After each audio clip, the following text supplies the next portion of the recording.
Ndithabathe elithuba ndizibulisele kuni baphulaphuli. Namhlanje ke kungolosithathu, yilaa mini ye-Bible study.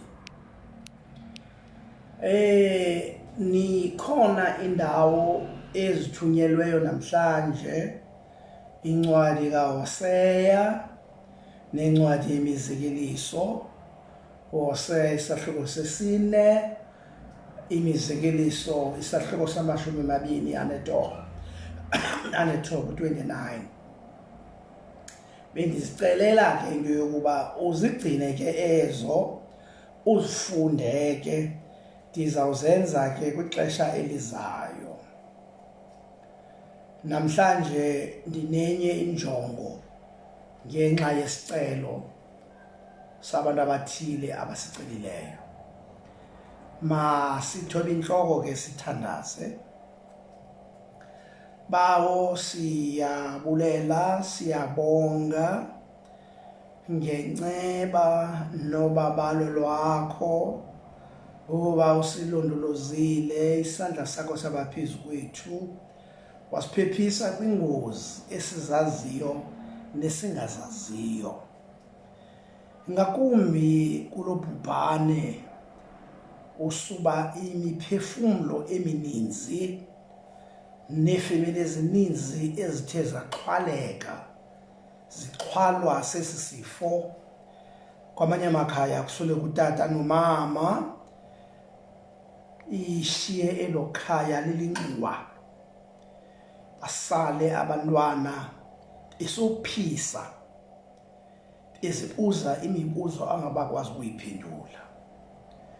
Siyabona ke Thixo, ayimkanga kwaphela. Sincede ke Thixo, usinike ubulumko nokukhuthalela ukuzigcina nokuziphephisa kuzo zonke iingozi esingokuthi sigaxeleke kuzo. Sithandazela umphathiswa weli lizwe, upresident kunye negqiza lakhe, ubanike ubulumko bokusikhokhela esi sizwe khona ukuze sibheke empumelelweni. Oku sicela egameni lenkosi yethu Yesu Kristu. Amen. Namhlanje ndiza kwenza isicelo somntu ebethi wandicela.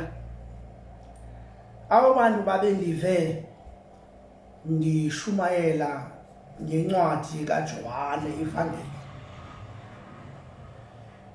Abanye abantu ke abakhalazi bathi khangeleka ingathi iTestamente endala ndiyayithanda kakhulu, kanti ke andithandi iTestamente endala, andithandi neTestamente intsha, ndithanda nje ilizwi likaThixo holistically. Bathi ke kulaa nto nandishumayela ngayo incwadi kaJohane, xa ndiba engager, ndibangcambazisa ngengxoxo le malunga naloo nto nandishumayela ngayo, indibuyisela ke kulaa nto ke endiyithethile ethi xa uthenga indlu, when you buy a property, there are 3 key things that are critically important. First one is position. The second one is position. Lastly, it is possession. It's not the size of the house, more than where is the house situated that gives value to that property. Ngathi ke xa ufunda iBhayibhile, zintathu izinto ezibalulekileyo: context. The second one, it is context. Okwesithathu, it is context. Isizathu ke ba ndithethe ngaloo nto namhlanje, ndifumanise kulaa nto ndandishumayela ngayo ingxaki yabo, icontext le kaJohane ivangile, endifuna ke ukwenza yona namhlanje.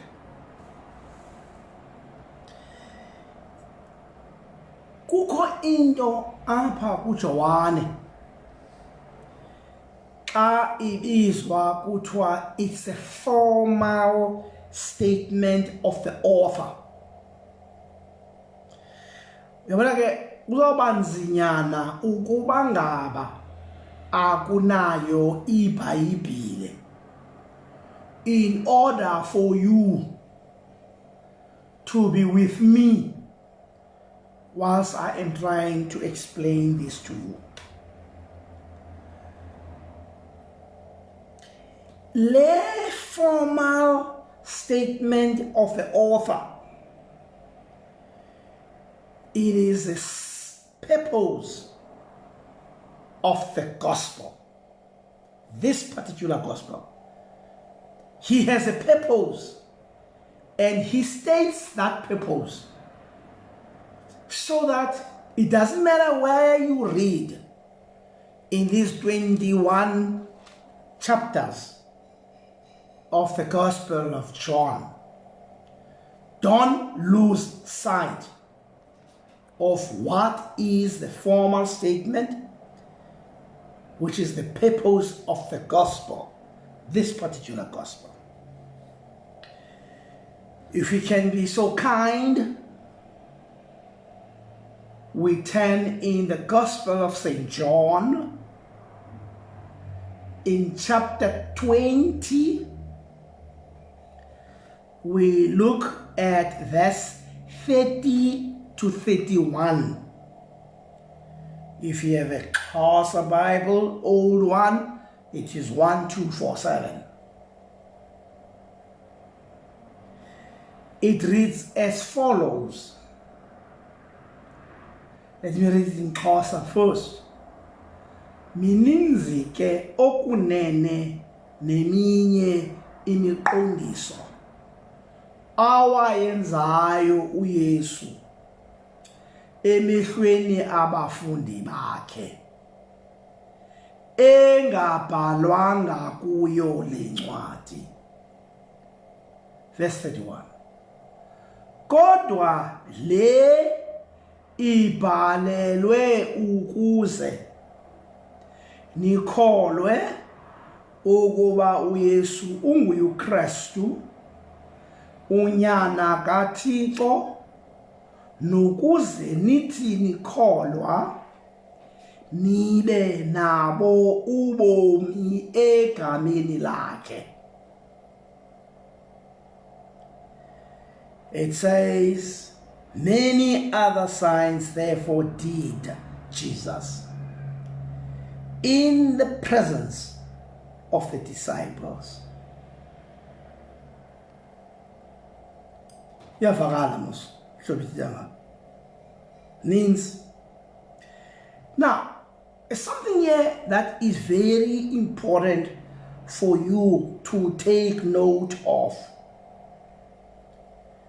that first and foremost, this gospel is a selective gospel. Sithuthini xa sisithi i-selective? Uthi uJohn, this is what he says. Many other signs therefore did Jesus, which are not written in this book. Which means there are other signs that Jesus performed that John deliberately and intentionally he did not record in this gospel. But these are written. There are certain signs that he has selected to write. I'll give you an example. If you read the synoptic gospels, synoptic is Matthew, Mark, and Luke. They have a lot of similarities. You will notice that John records fewer miracles, which he calls signs. In the synoptic gospels, they are called miracles, than that is synoptic gospels. And that, except for the episode of the feeding of the 5,000 and the walking on the water, ezazimbini ne-synoptic gospels zinazo. Now, kubalulekile ke sazi lento. Le mizekelo, okay, le ezi miracles ngoka kuJohn uthi zi-signs uJohn. I-synoptic gospels zithi zi-miracles. I'll explain that later. Uthi uJohn apha emehlweni abafundi bakhe, these signs or miracles are attested. Many other signs therefore teaches us in the presence of the disciples. Right? In the presence of the disciples. Nangoku wayefida la 5,000 babekhona abafundi bakhe. Nangoku Yesu hamba phezu kwamanzi babekhona abafundi bakhe. I can go on and on and on and on. They are attested. These signs were not the products of a pious imagination. Ayo imagination of vision. Thande vision usi Yesu esenza lento. Abafundi bakhe ngamangqina. uJohane wayekhona even nakule mimangaliso yena angayirekhodishanga. Ukanti nabafundi abanye aba babekhona kule mimangaliso uJohane ayibhalileyo yena engayibhalanga bona. Yintoni isizathu sonke into ebangela lonto yinjongo kaJohane, ngoba uthi kuverse 31 kodwa le ibhalelwe ukuze nikholwe. He was very selective. He chose certain miracles, stroke signs, for a specific reason. It is an apologetic gospel. Well, apologetic yet does not mean a gospel that making excuses. No. These are written that ye may believe. Injongo yayo khona ukuze udefenda ivangeli, so that you may believe. Ubhalelwe ukuze nikholwe. That's the first thing. An apologetic gospel. Kwakhona, it is an interpretive gospel. Ngoba nikholwe that Jesus is the Christ. Uba kholwe nguye uKristu, unyana kaThixo. That Jesus is the Christ. It's an interpretive gospel. That Jesus is the Messiah. He is anointed. for a specific purpose.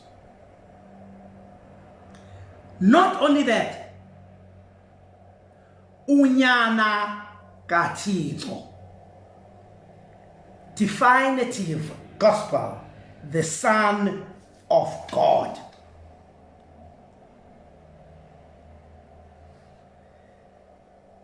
Lastly but not least,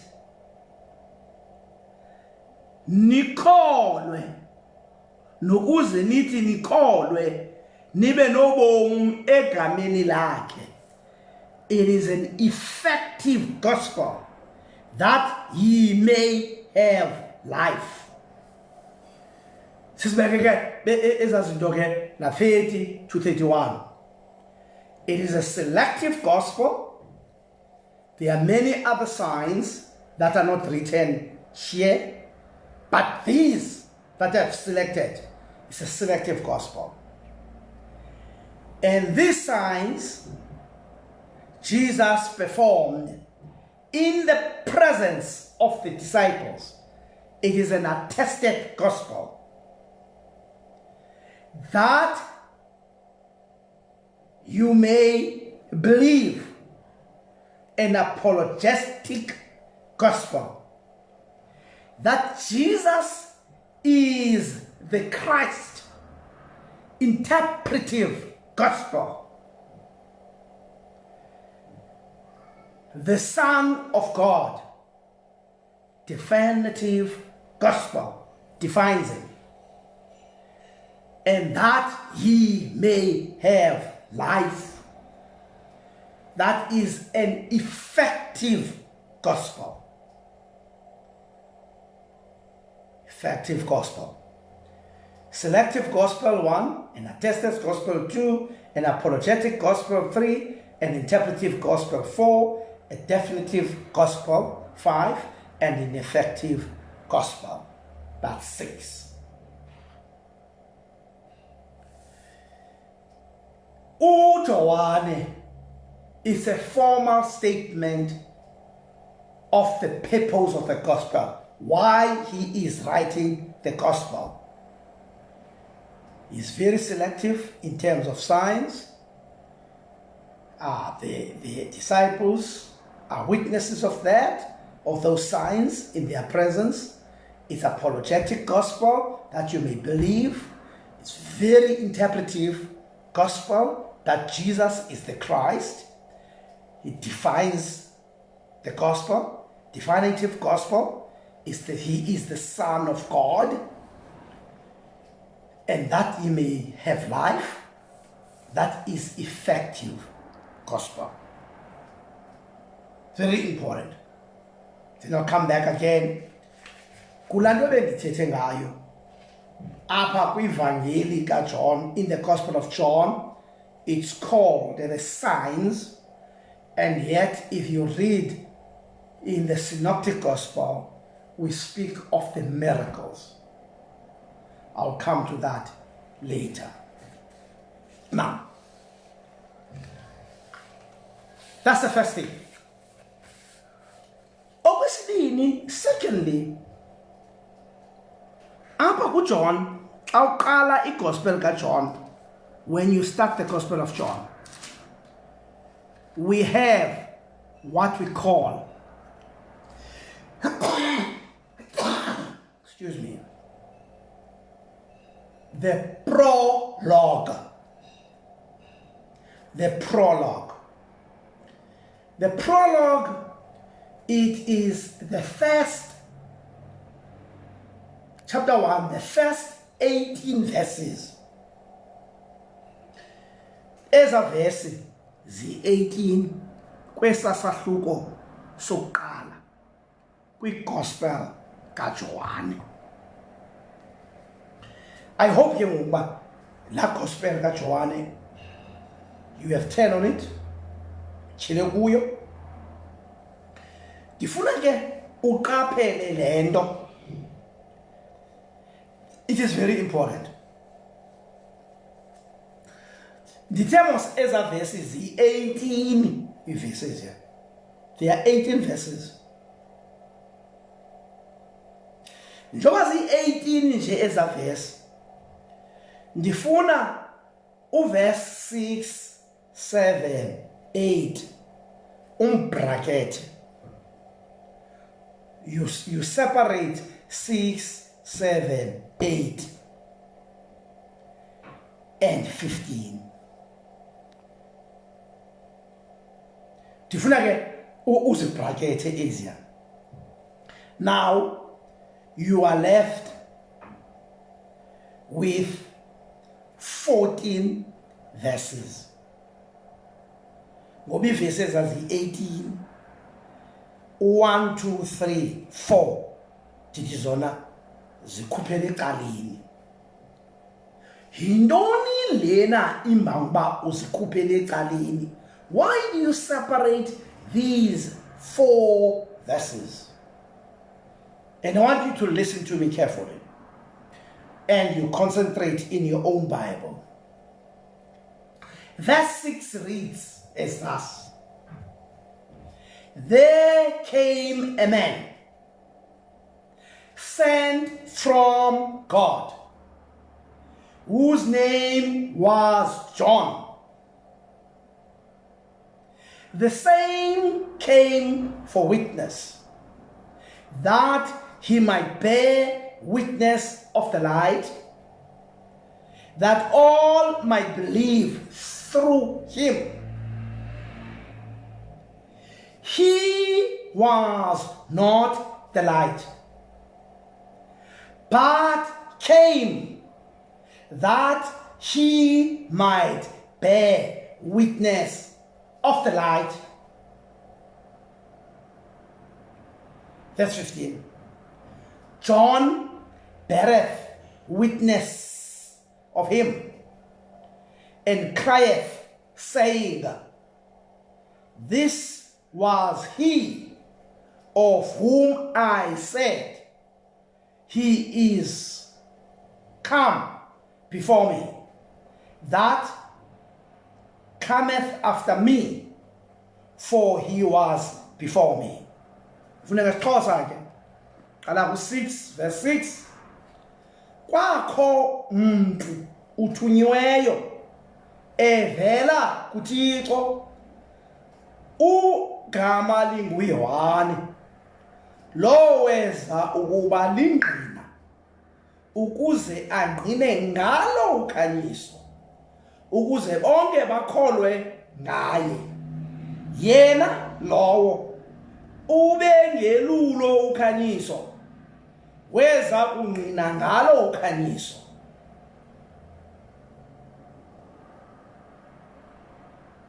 Verse 8 lo sitsile ke siye ku 15. Uthi uYohane angqine ngaye adanduluke esithi, ibuye nguye lo endithetha yena, ndisithi lo uzayo emveni kwam usuke waba phambi kwam, ngokuba waye etanci kum. Zoyi-4 ke eza verses zithetha ngoJohane. Izile ke ngoku ezinye ezi zi-14 zona zithetha ngabani? Siqale phaa ku-verse 1. In the beginning was the word. Ekuqalekeni ubekho ulizwi, and the word was with God. Waye ulizwi ekuye uThixo, and the word was God. Waye ulizwi enguye uThixo. The same was in the beginning with God. Yena lowo ebekho ekuqalekeni kuThixo. All things were made through him, and without him was not anything made that have been made. Izinto zonke zabakho ngaye, engekho yena kubangakho nanye into ethe yabakho. In him was life, and the life was the light of the world. Kuye kwakukho ubomi, baye ubomi obo ulukhanyiselo lwabantu. And the light shineth in the darkness, and the darkness overcame it not. Khanyiso ke elo labonakala ebumnyameni, basuka ubumnyama abaluqiqa. Mamela ke. Sithi ke, there was the light, there was the true light, verse 9. There was the true light. Yabona siyatsiba from verse 5. Sitsibele verse 9.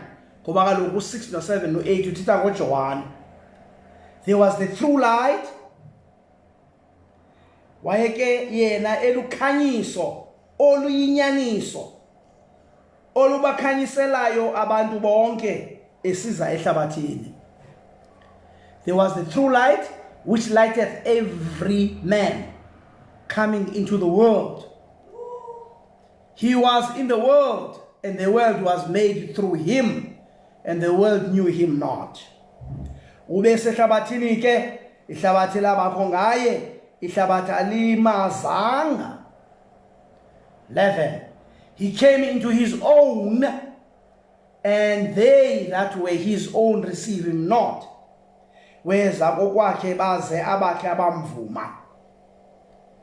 12. But he gave the right to become children of God to them, as many as received him, so then that believe in his name. Ke bonke abamamkelayo wabanika igunya lokuba babe ngabantwana bakaThixo, abo ke bakholwayo kwigama lakhe, abangazalwanga ngegazi, na ukuthanda kwanyama, na ukuthanda kwandoda, bazalwe nguThixo. He gave the right to become the children of God to them as many as received him, so then that believe on his name were born not of blood, nor of the will of the flesh, nor of the will of man, but of God. And the word became flesh, verse 14, and dwelt amongst us, and we beheld his glory. Glory is of an only begotten from a Father, full of grace and truth.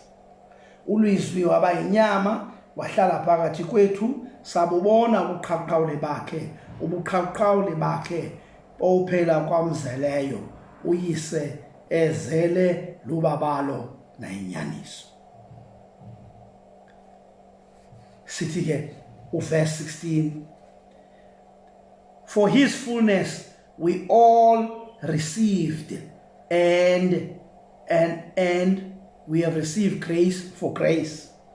Enzasekweni yak verse 16 yakhe, thina sonke samkela kwa ubabalo phezu kobabalo.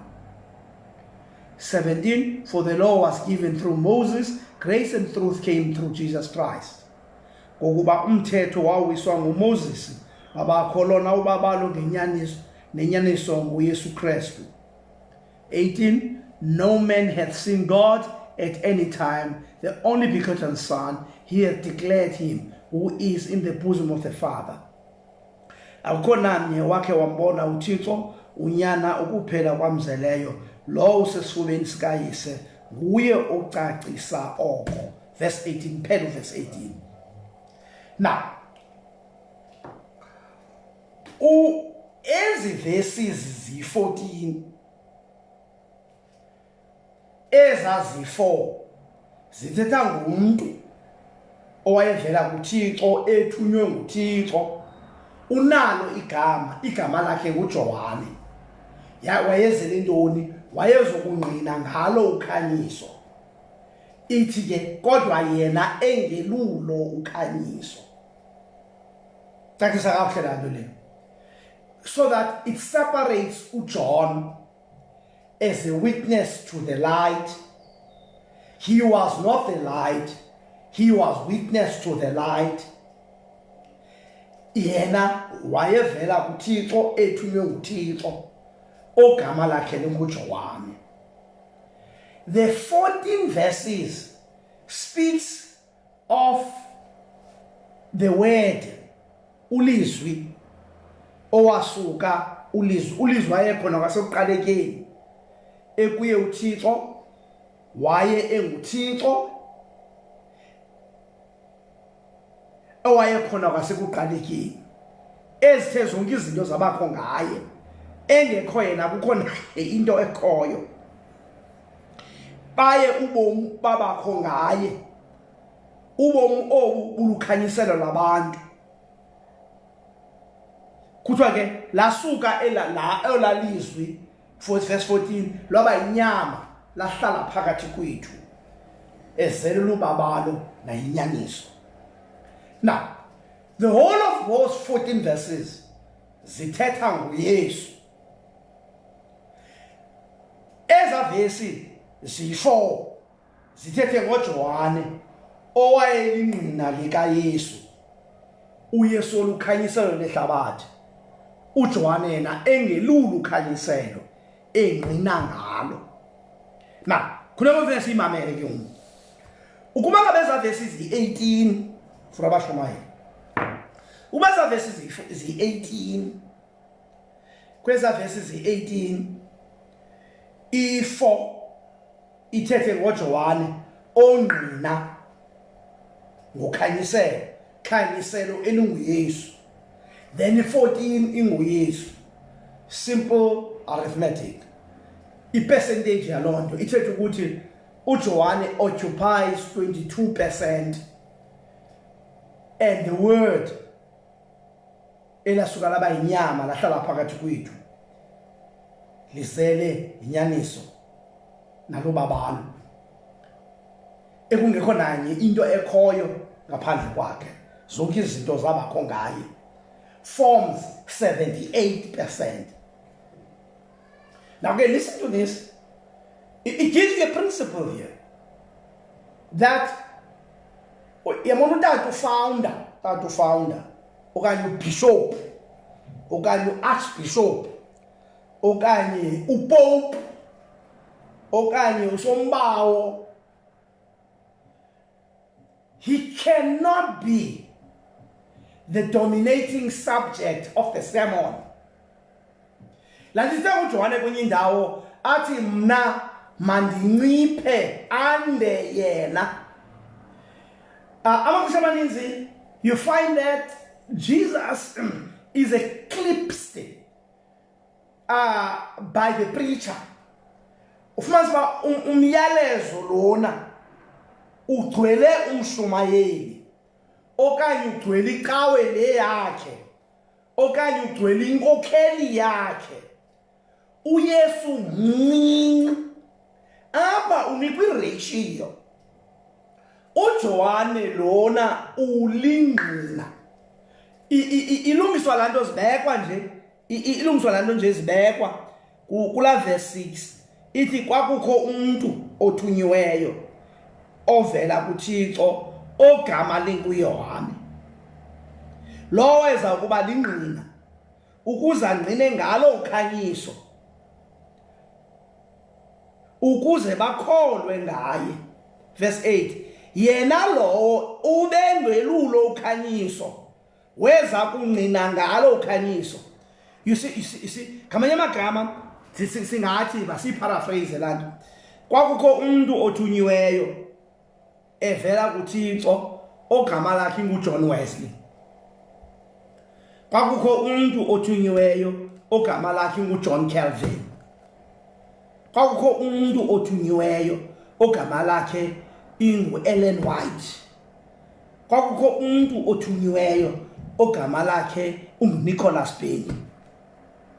Kwakukho umuntu othunyiweyo ogama lakhe unguJackson Masele.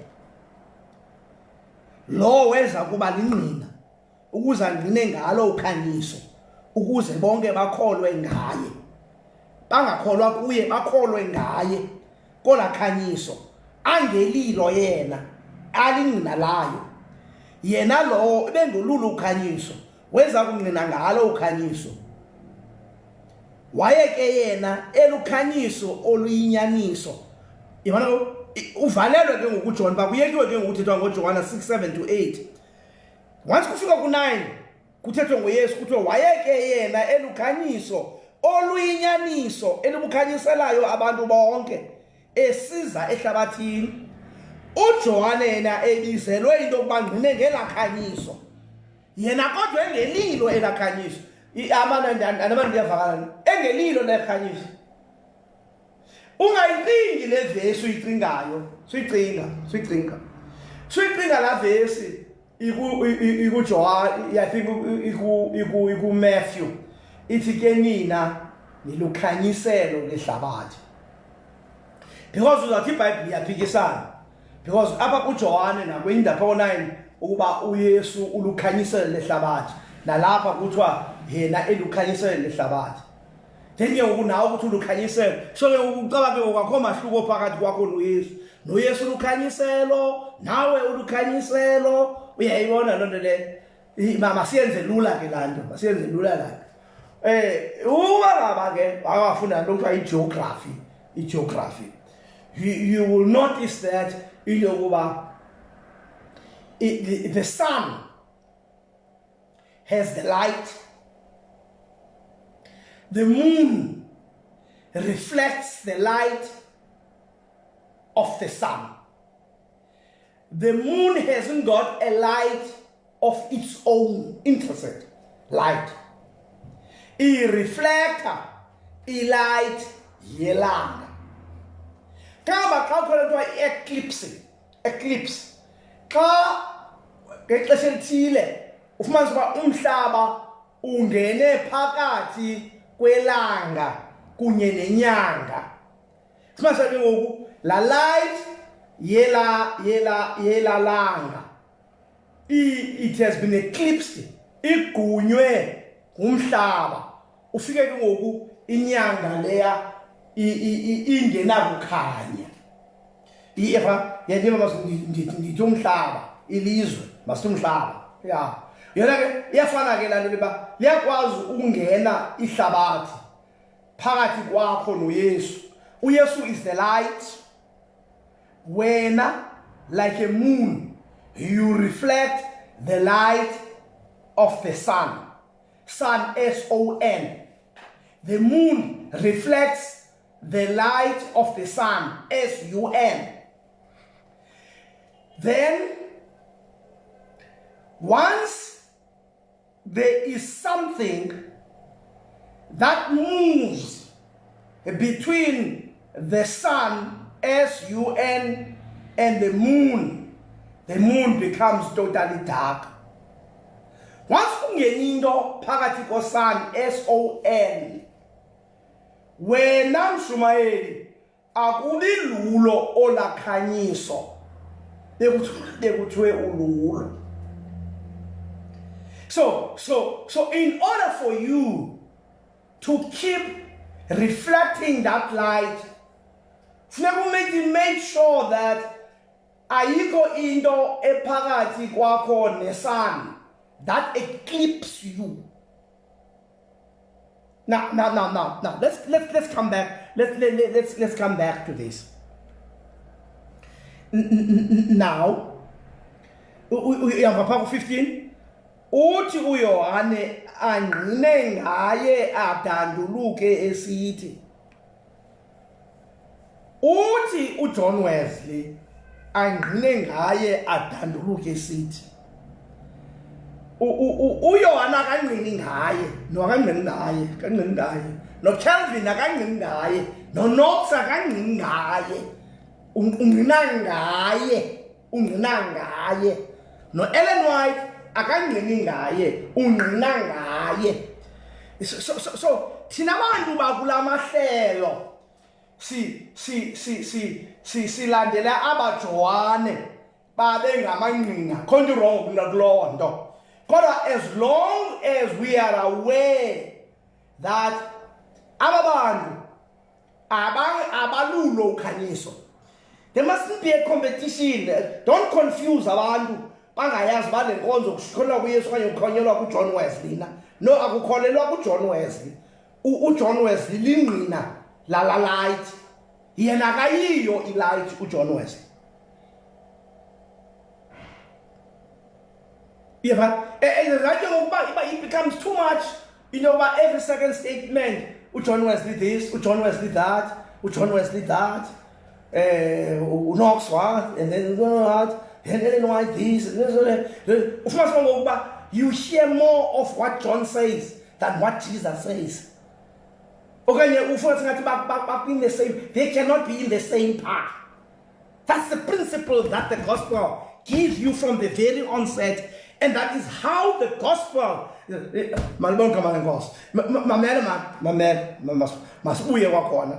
He first gives you the formal statement, which is the purpose. Then, after you have read the purpose, you know what the purpose is. Amen. The purpose. The purpose. Sizabuyela kulantu le ukwenzela ke ngokuhlambi uzaba sowundiva ngcono ke ngoku ukuthi I purpose it's a selective gospel. Akabhalanga ngazo zonke imimangaliso okanye imiqondiso okanye imiracles uYesu azenzileyo, uyikhethile. He was very selective, and le miqondiso ayibhalileyo it's not pious imagination. Abafundi bonke bangamanqina zenziwe zanto phambi kwabo, but yena uchoose leya, and he's very selective for a particular reason, because so that abantu they may believe. Ukhethe lena qomba lena imebizisa ukholo, and okwesibili indlela abhale ngayo le miqondiso, it must be interpretive. Ifuneka imchaze ukuba uYesu unguKristu, kungabikho confusion, and also define definitive gospel. He is the Son of God, and it must be very effective gospel that he may have life. Mamela ke ngoku masibuyele msinyane kulanto bendithethile ndisithi xa ufunda i-synoptic gospels uyawuqaphela into yokuba phaya kuthiwa zii-miracles. Yaqonda? Kuthiwa zii-miracles. Philisa imfama, yamkhwaza enye, nyana kaDavide yenzela inceba, njalo njalo. Nowesilephere, Nkosi ndiyazi uyathanda ndingahlambuluka, wathi hlambuluka. Kwinyawo kaMarko indoda inesandla somileyo, enye yakwaqhekezwa indlu, yathotywa. Zonke ezo miracles ezo. But apha uJohane uspecific, akathi zii-miracles, uthi zii-signs. Now, undimamele kakuhle ke. Ngiqinisekile ukukhwela emotweni noba kunayo wena. Mhlawumbe ungangabi nayo wena iyakho. Kodwa ke sometimes you do jump into a car and you drive maybe from PE to Johannesburg, or from East London to Amtata, or you drive from Cape Town to George, or from Amtata to Durban. As you drive, if I'm from here, PE, I'm going to Cape Town, I meet boards. I'll say human stop, and then past human stop, Naisna, George, Mossel Bay, Cape Town. I'm going to Cape Town. It's a sign. When I arrive in that board that says Cape Town, I don't stop and say I've arrived in Cape Town. It leads me to Cape Town. It's not an end, it's a means to an end. Now. uJohane unesizathu sokuba athi zi-signs. Kwenzela into yoba ungafiki phaya kweza signs umise. U-unpack. No. because it points you to the ultimate. You are not in the ultimate. It points this sign.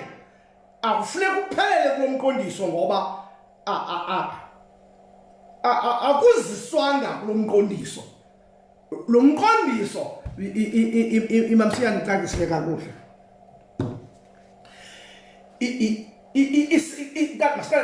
Kutheni uqale sithi umqondiso nje? Uthi umqondiso because intenzekayo phaya. Ezi miracles ngokwezi gospels. Apha kujwala ngokwemiqondiso, lemiqondiso. Ilena athe kodwa yona lena ndiyibhalileyo, which means selective. There are 7. There are 7. There are 7.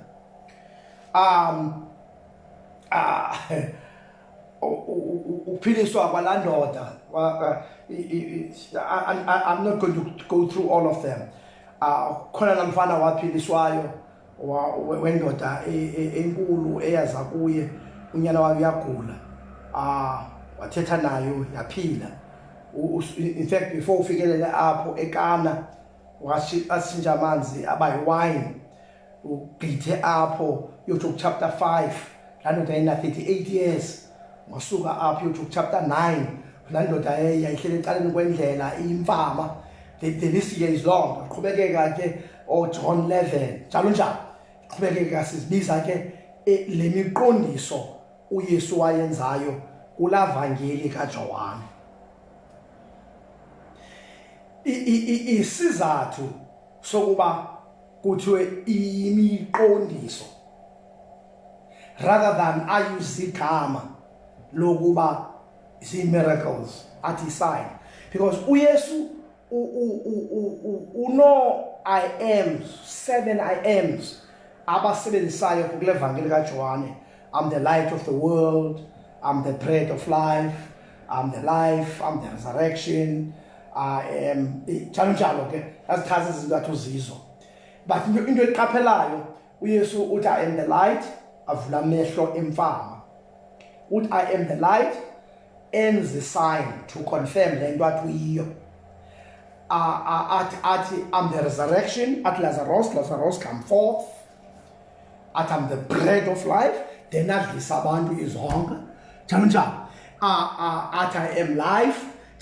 So uthi uyinto ethile aze enze into engumqondiso walento athuyiyo.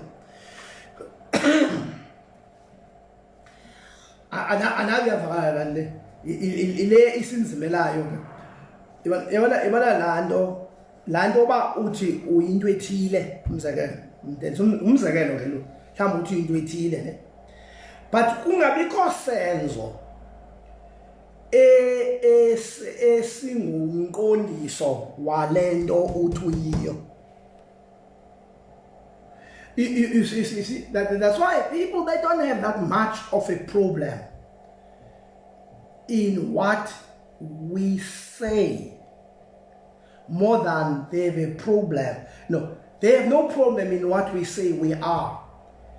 They have a problem in who we are versus what we say who we are. So that is why we gospel ufumana ba athi Yesu I'm the light, avula amehlo emfana. I'm the life, thathi not 38 years ivuka ime ngenyawo. Athi Yesu I'm the bread of life, adlisa isihlwele. Athi Yesu I am the resurrection, then at Lazarus come forth, avuka Lazaro. Ize esisenzo sibe yisign nesiqinisekiso salento athuyiyo. So I've got no time now to explain that, because mhlawumbe xa ndiqhubana le gospel kaJohane, that is what I will have to deal with. but it's just for today, so that aba bantu bebendibuza lana nandishumayela ngayo banzinyelwa into yokuba lana nandithetha ngayo isekelezelwe kule context, yabona, isekelezelwe kule context. Kaloku xa umbhali, umzekelo umbhali athi umbhali isizathu uba mandibhale, this is the purpose of me writing, akugqiba akunike iformat yohlobo abhale ngalo. Kaloku wena bhale yakho incwadi uba ngaba unenye ipurpose onayo, akho wrong, no akho wrong. Ngabhali, in fact kuyakhuthazwa kuthiwa masibhale madoda nawe usisi, kuthiwa masibhaleni, masingayitshintshi le ncwadi yalo mntu, sifune ithethe le nto thina sifuna ithethe.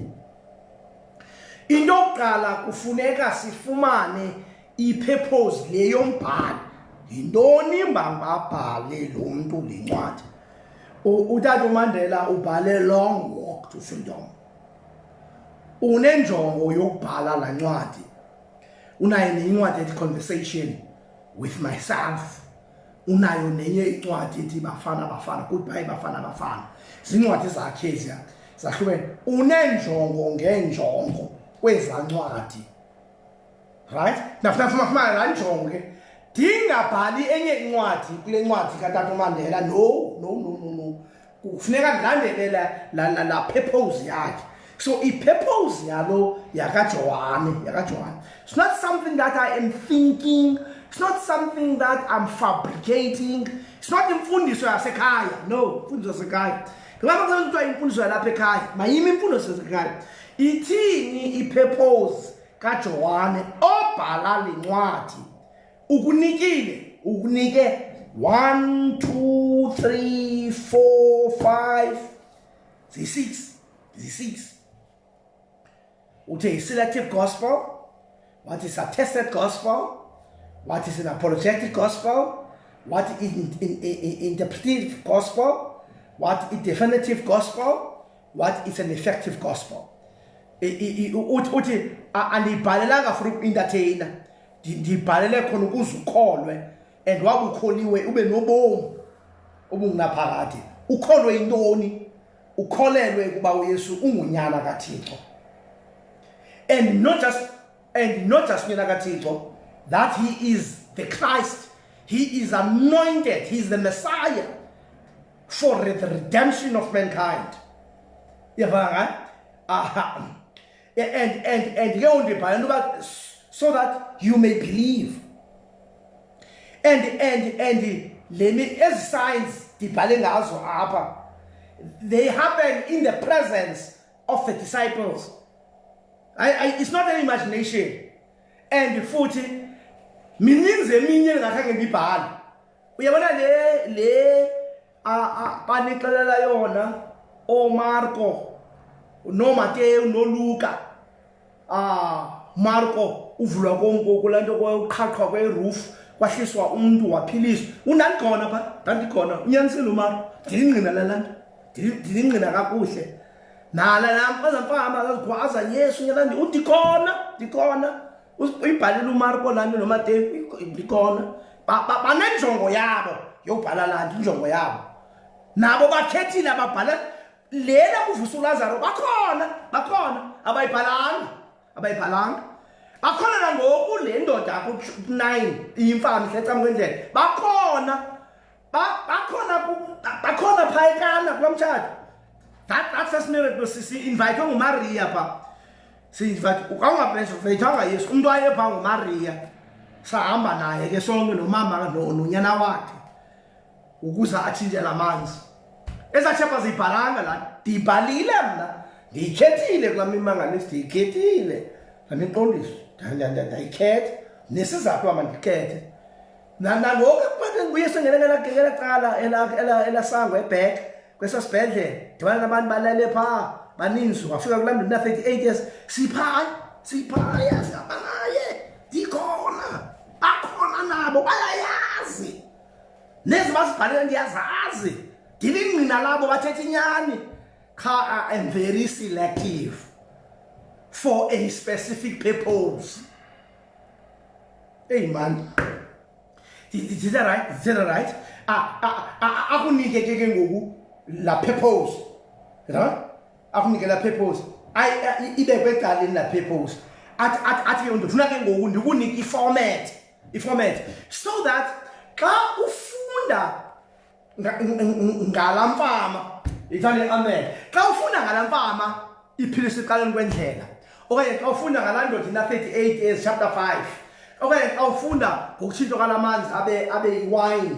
Okay, xa ufunda chapter 4 la nobleman yaphilisa unyana wayo. Ungakulinge la nobleman eclipse uYesu. Ungam eclipse uYesu. uYesu must form 72% of that message. uYesu.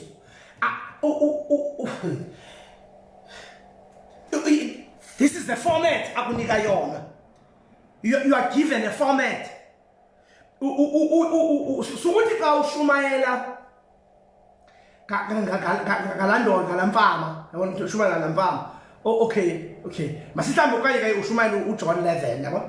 Yabona phambi kukho uMartha, kukho noMaria, kukho Lazarus himself ubhubhileyo, and kukho nabantu abazothuthuzela amaJuda lapha khona abafazi baninzi ababantu, but they must just form 22%, 72% funeka ube nguYesu. Yabona uYesu afuneka uYesu alanto ithale amen man. So uYesu he must be the center. He must be the center.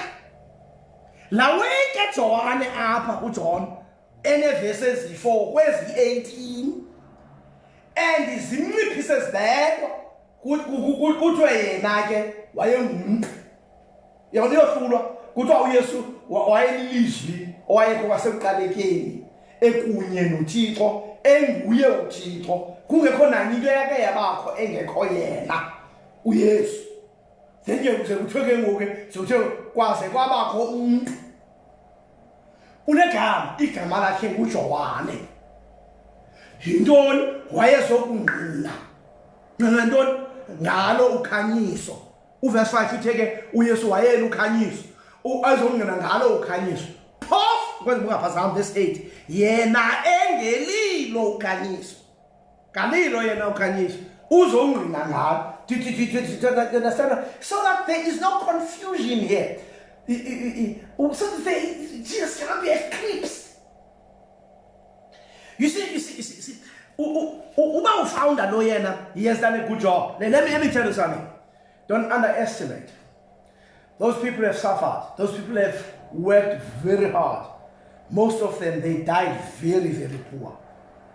Ababantu, they sacrificed their families. Ababantu, afabengenando. Abanye abantu abangabefundisi bashiya abafazi babo emission ibhubhe landoda ingcwatywe. After 3 months la mama afumana ileta evela ku-church council ethi indlu siyayifuna ngoba kufuneka sibize umfundisi. Kufuneka la mama ababamba abantwana ngamazinyo afuna indawo yokuhlala. La ndoda akhange ifumane ixesha laqokelela nto. Akho pension, akho medical aid, akukho nix niyashumayela qha usikamana uphiwa banuphiwa. Ombulelo nombulelwa ngabantu abanesuka qomba lesuthi indala ayiphela umfundisi amphela amaqhina yonke lonto leyo. Azothatha nokutya apha ngamaxesha athile uzihluphekele. La muntu is sold out. Shumayela uYesu basindiswa abantu igcwale inkonzo. So you don't understand. I take my hat off for such people. They've done a great job. Sanucutha umsebenzi wakhe ngokunifune ngoku nim exalte abe impact ngoYesu. No, makahlale kula 22% makatha uJohn eqomba uJohn waba noluyuki ngathi bangaphazama. Wathi mamnciphe mina angeyena.